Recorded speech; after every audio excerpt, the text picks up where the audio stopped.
안녕하십니까, 고박사TV입니다. 오늘은 고려인에 대해서 말씀드립니다. 옛날 고려시대 사람들을 연상하실 것 같은데 그렇지 않습니다. 현재 국내 거주하고 있는 84,000명의 구소련에 해체가 돼가지고 러시아와 중앙아시아에서 한국으로 이주한 동포들에 대한 이야기입니다. 이들에 대해서 누구인지 제대로 알고 있는 국민은 그렇게 많지 않습니다. 북한과 남한에서 러시아의 땅으로 이주한 한인들과 그들의 후손들입니다. 유럽에는 유태인들이 있지만 아시아에는 고려인들이 있습니다. 유랑민처럼 떠들던 그들의 여정은 어디에서 끝이 날까요? 그리고 그들의 여정은 과연 무엇을 위한 것이었는지 알아보도록 합니다. 현재 국내에 거주하고 있는 고려인들은 1세가 아니고 보통 2세, 3세, 심지어 4세에 이르는 분들입니다. 그분들의 조상들이 러시아에 가서 살게 된 것은, 특히 연해주에 가서 살게 된 것은 조선 정부의 차별 정책 때문입니다. 19세기 중반 구한말 조선 정부는 변강지역, 특히 함경도 같은 이런 변방지역의 주민들에게까지 제대로 챙길 수가 없었습니다. 그 상황을 보면 어려웠던 그 구한말 시절에 변강 주민들까지 챙길 수가 없었던 정부죠. 거기다가 지배계층의 억압과 착취가 심했고 가뭄과 재해에 대한 정부의 무대책, 무방비로 인해 가지고 빈곤과 좌절과 소외감에 놓여있던 주민들이었습니다. 그래서 자부책을 찾기 위해서 연해주로 이주했던 것입니다. 처음에는 계절 농업을 했습니다. 봄에 가서 씨를 뿌려서 갖고 가지고 가을에 추수한 것을 가지고 오는 그런 농업을 했습니다. 그러다 보니까 아예 나중에는 그곳에 가족들이 모두 이주해서 그곳에 정착 생활을 시작된 것입니다. 1863년 60가구로 시작했던 것이 20년 후에는 5,400명으로 불어났고 또한 그 1923년도에는 10만 명이 되었고요. 1937년 강제 이주를 당하던 해에는 17만 명이 넘을 정도로 많은 수가 이렇게 연해주로 건너가서 살게 되었던 것입니다. 자, 연해주 면적은 남한의 1.5배에 해당하는 큰 땅입니다. 그것에 가서 마음대로 이분들이 농사를 지어서 살아가게 된, 그래서 그곳에서도 모든 주민들로부터 그 환영을 받고 인정받았던 그들이었습니다. 그곳에 건너간 한인들은 이 함경도 지역을 중심으로 한 그 변강 지역 주민들은 한인 공동체와 자치기관을 구성을 하고 초등학교를 만들었습니다. 400개에 이르겠다고 합니다. 사범대학과 기술대학, 야간학습소, 도서관들을 개설을 하고 심지어 라디오 방송국을 운영하고 신문과 잡지, 교과서, 문학집 이런 것들을 출판하거나 발행했다고 합니다. 자, 이 연해주 땅은 1860년도 러시아가 청나라로부터 아주 이렇게 차지한 그런 땅입니다. 그럼 고려인이 살던 연해주는 어떤 것이냐? 연해는 러시아 말로 프리모르스키라는 말인데요. 바다 가까이인 땅이라고 합니다. 연해주는 러시아의 극동지역 동해에 연접한 땅입니다. 원래 이 땅은요, 고구려 후손이었던 발해 사람들이 세운 지역입니다. 세운 땅입니다.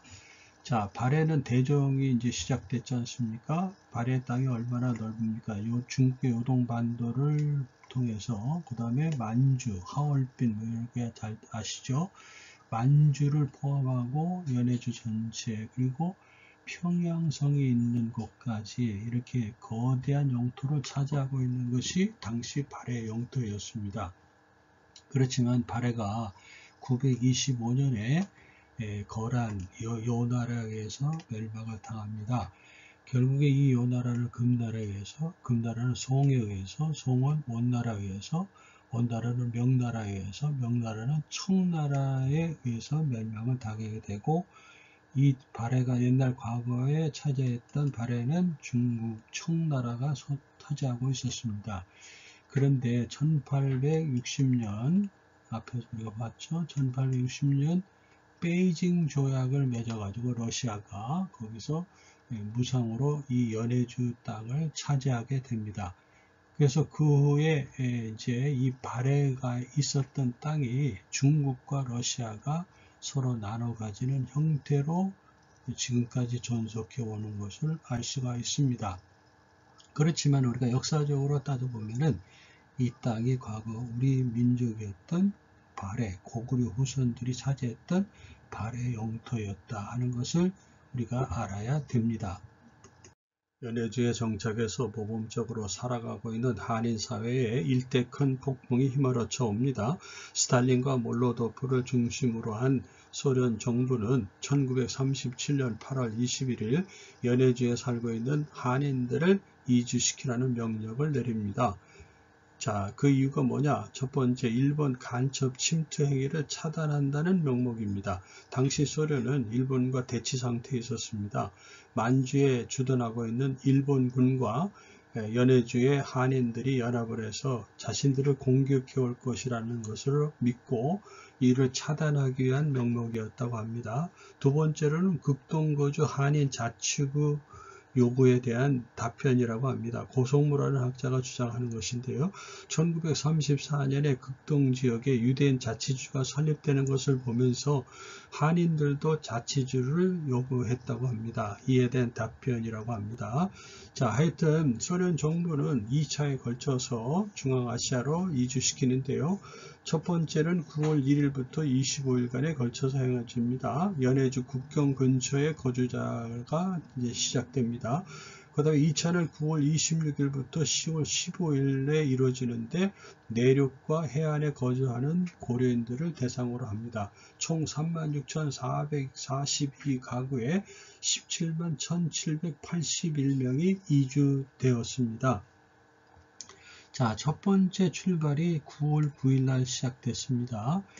블라디보스톡을 출발해서 우스리크를 거쳐가지고 이렇게 쭉 러시아 변방 지역을 거쳐서 바이카로스를 지난 이르쿠츠크 바이카로스 근처를 지나고요. 잘 아시죠? 그 다음에 노보시비르스크를 거쳐서 카자흐스탄 땅의 세미팔라틴스크를 거쳐가지고 마지막 종착지인 우슈도베에 1937년 10월 9일 한 달 만에 도착하게 됩니다. 약 6,600km를 달려온 거리죠. 열차에 짐짝처럼 실려가지고 화물칸에 실려가지고 이렇게 전체가 이주되는 그런 사건이 벌어지게 됩니다. 카자흐스탄에 95,000명, 그 다음에 우즈베키스탄에 약 7만 4천 명 정도, 키르기즈스탄에 420명 정도, 타지키스탄 한 90명 정도, 기타 나라에 1,800명 이상의 이런 고려인들이 이주로 됩니다. 자, 강제로 이렇게 이주되는 사건이 벌어지게 됩니다. 자, 중앙아시아에서 고려인들은 어떻게 살았을까요? 자, 이들은 정말 빈몸으로 추방됐습니다. 아무 준비 없이 그 연해주에서 모든 이뤄놓았던 것을 다 그냥 두고 빈몸으로 추방됐습니다. 그리고 중앙아시아에서 이주된 다음에 이동이라든가 거주 자유 이런 것들이 완전히 박탈됐습니다. 그래서 결국에 그들은 그 한겨울 땅 토구를 파고 땅을 파고 거기서 한겨울을 지내는 그런 일이 있었습니다. 그때 많은 노인과 어린아이들이 죽었다고 합니다. 그리고 그 이듬해 중앙아시아의 그 황무지들을 옥토로 바꾸는 그런 일들을 시작한 사람들이라고 알려져 있고, 그래서 나중에 이들은 농사를 잘 짓는 사람으로서 인정받았습니다. 그래서 결국에 급기야는 그 소련 127개 소수 민족 중에서 농업 부분에서 가장 탁월하다고 하는 그런 것을 인정받는 사람들이 되었습니다. 그 대표적인 인물로는 황만금 씨, 그 다음에 김병하 씨 이런 분들이 있습니다. 황만금 씨 같은 경우에는 집단 농장을 운영했는데 3,900만 평이고 거기서 일하는 사람들만 13,000명이고요. 농장 안에는 학교와 실험실, 병원 같은 것들을 갖추고 있었다고 합니다. 소위 대기업 그런 이상의 그런 농장을 운영하고 있던 것을 알 수가 있죠. 자, 그 외에도 우즈베키스탄의 벼농사를 활성화시키고 세계적인 목화 산지로 만드는 일에 중심으로 일한 사람들이 바로 고려인들이라는 것이 알려져 있습니다. 정말 모범적으로 빈몸으로 갔지만은 자수성가한 사람들이라고 볼 수가 있는 것이지요. 자, 그러면 고려인들의 유랑의 끝은 어디입니까? 우리가 살펴보면은 1960년대 함경도에서 연해주로 갔고, 그 다음에 1937년 연해주에서 중앙아시아 스탈린의 추방 명령으로 이주가 되었죠. 그 다음에 1956년에 이제 그것이 거주 이전의 자유가 풀어지게 됩니다. 스탈린이 사망함으로 인해서 그 뒤 3년 후에 이제 마음대로 살 수 있는 거주 자유가 이제 생겨납니다. 그래서 이제 중앙아시아에 살기도 하고 러시아로 옮겨서 살기도 하게 됩니다. 그런 다음에 1990년도 한국과 소련이 수교가 되고 그 다음에 소련이 붕괴가 되죠. 그런 후에 1991년에 이제 이 소련이 연방이 해체되면서부터 이제 중앙아시아와 러시아에 있는 사람들이, 우리 고려인들이 한국으로 이제 이주하는 그런 사태가 벌어지게 되죠. 그러니까 총 4번에 걸쳐서 이렇게 이주하는 그런 유랑 생활을 했던 것이 고려인들입니다. 여기서 잠깐 소개할 고려인들이 있습니다. 사할린 거주 한인들입니다. 사할린 거주 한인들은 경상도, 전라도, 제주도 출신들인데요. 일제시대 때에 1939년에서 44년에 군수공장 탄광의 노무자로 강제징용됐다가 1945년 일본이 패망한 데도 그대로 남겨져서 오늘날까지 살아오는 분들을 얘기합니다. 자, 사할린은 지금 약 3만 명의 우리 동포들이 살고 있는데 일부는 그 1세대들은 그 영주 귀국된 상태에서 지금 한국에서 살아가고 계신 분들이 있죠. 자, 이렇게 우리가 고려인들을 우리가 보면 크게 두 부류, 우리가 이제 지금 사할린에 살고 있는 분들, 앞에서 설명했던 바로 이 연해주를 통해서 중앙아시아로 강제 이주되었다가 돌아온 이런 고려인들을 우리가 두 부류로 볼 수가 있는 것이지요. 자, 그러면 이분들을 왜 이렇게 유랑하는 생활을 하게 됐느냐? 그 결론적으로 말씀드리면 북방 대륙의 개척자로 삼기 위해서 이렇게 연단을 거치지 않았나 생각이 듭니다. 지금 인류의 가장 지금 염려되는 부분이 자원의 고갈입니다. 그러면 다행스럽게도 지금 북방 및 시베리아 지역에는 아직까지도 개발이 잘 안 된 상태에 있습니다. 자원의 보고로 알려져 있죠. 그런데 이것을 개발하기 위해서는 많은 여러 가지 제약된 요인들이 많이 있습니다. 그러나 다행스럽게도 지금 최근에 러시아 정부는 한국에, 우리나라에 러시아 북방 지역을 개발해 줄 것을 요청하는 가운데 있습니다. 자, 지리적으로, 기후적으로 매우 어려운 상황입니다.